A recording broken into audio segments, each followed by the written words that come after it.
Τα τελευταία 6 χρόνια είμαι επαγγελματίας χοντρή, δηλαδή plus size μοντέλο. Έχω τελειώσει δημοσιογραφία και επικοινωνία στο Αριστοτέλειο. Έχω το δικό μου plus size πρακτορείο, το οποίο είναι το πρώτο plus size πρακτορείο στην Ελλάδα και το μοναδικό προς το παρόν. Από εκεί που ήμουν ένα χαρούμενο παιδάκι που δεν το ενδιέφερε ούτε τι φοράει, ούτε πώς φαίνεται αυτό που φοράει, ξαφνικά έγινε πρόβλημά μου το πώς δείχνω, το πώς με αντιλαμβάνονται οι άλλοι, το αν με κολακεύει το ρούχο μου, πού έχω κιλά, αν έχω, αν δεν έχω.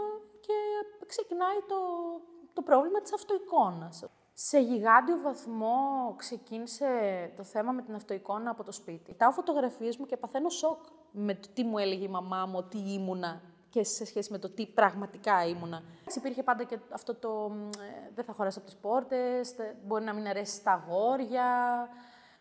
Και αυτό με κατέστρεψε λίγο πολύ. Το έχουμε συζητήσει πλέον με τη μαμά μου. Όταν έμπαινα για ντουζ, δεν κοιτούσα στον καθρέφτη τίποτα κάτω από το λαιμό. Εννοείται δεν φωτογράφιζα τίποτα κάτω από το λαιμό. Ήμουνα σε τόσο απελπιστική κατάσταση που πολλές φορές φαντασιωνόμουν, δεν ξέρω, να παίρνω κάποιο τους αιχμηρό αντικείμενο και να κόβω το λίπος από πάνω μου. Δεν χρειάζεται να σε κολακεύουν τα ρούχα σου. Σε ποιον χρωστάς να είσαι flattering? Γιατί να είμαι flattering? Όχι, δεν θέλω να είμαι flattering, θέλω να είμαι άνετη. Είχα δει κάτι πάρα πολύ ωραίο πριν κάποιο καιρό που έλεγε: αν όλος ο κόσμος ήταν τυφλός, με ποιο τρόπο εσύ θα ξεχώριζες? Τα plus size μοντέλα δεν προάγουν την παχυσαρκία.